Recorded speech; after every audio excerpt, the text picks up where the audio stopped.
Words of Sri Aurobindo from the book The Mother, with letters on the Mother by our Lord, page 15. If you want to be a true doer of divine works, your first aim must be to be totally free from all desire and self regarding ego. All your life must be an offering and sacrifice to the Supreme. Your only object in action shall be to serve, to receive, to fulfill, to become a manifesting instrument of the divine Shakti in her works.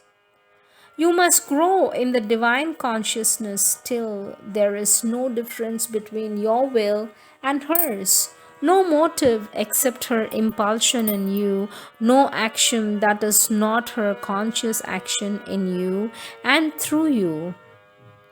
Until you're capable of this complete dynamic identification, you have to regard yourself as a soul and body created for her service, one who does all for her sake.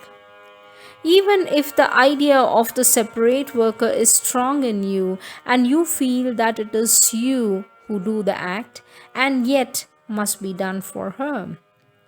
All stress of egoistic choice, all hankering after personal profit, all stipulation of self regarding desire must be extirpated from the nature.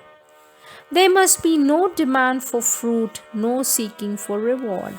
The only fruit for you is the pleasure of the Divine Mother and the fulfillment of her work.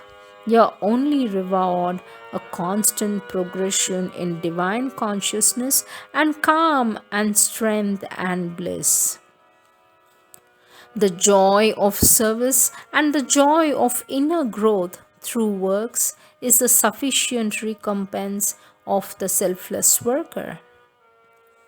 But a time will come when you feel more and more that you are the instrument and not the worker.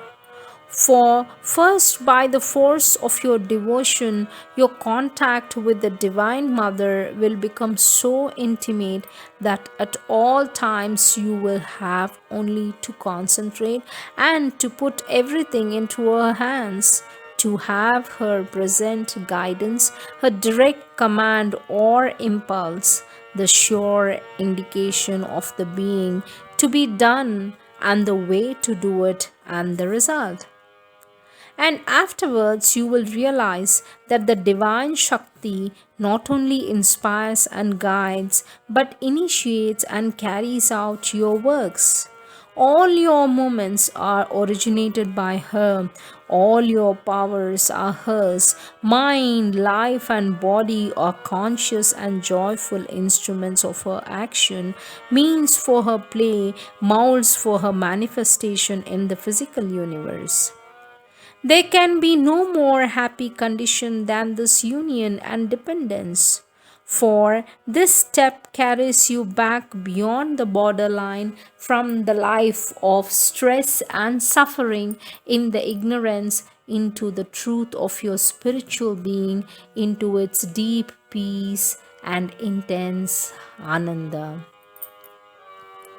While this transformation is being done, it is more than ever necessary to keep yourself free from all taint of perversions of the ego. Let no demand or insistence creep in to stain the purity of the self giving and the sacrifice. There must be no attachment to the work or the result, no laying down of conditions, no claim to possess the power that should possess you, no pride of the instrument, no vanity or arrogance. Nothing in the mind or in the vital or physical parts should be suffered to distort to its own use or seize for its own personal and separate satisfaction the greatness of the forces that are acting through you. Let your faith, your sincerity, your purity of aspiration be absolute and pervasive of all the planes and layers of the being. then every disturbing element and distorting influence will progressively fall away from your nature.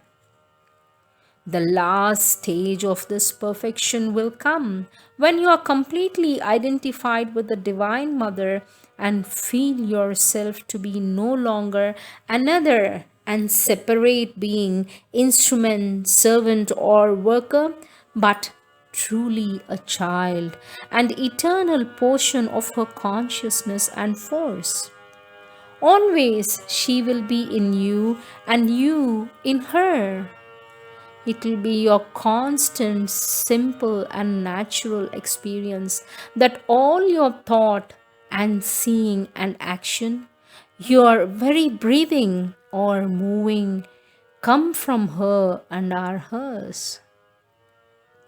You will know and see and feel that you are a person and power formed by her out of herself, put out from her for the play, and yet always safe in her, being of her being, consciousness of her consciousness, force of her force, ananda of her ananda. When this condition is entire and her supramental energies can freely move you, then you will be the perfect in divine works. Knowledge, will, action will become sure, simple, luminous, spontaneous, flawless, an outflow from the Supreme, a divine movement of the Eternal.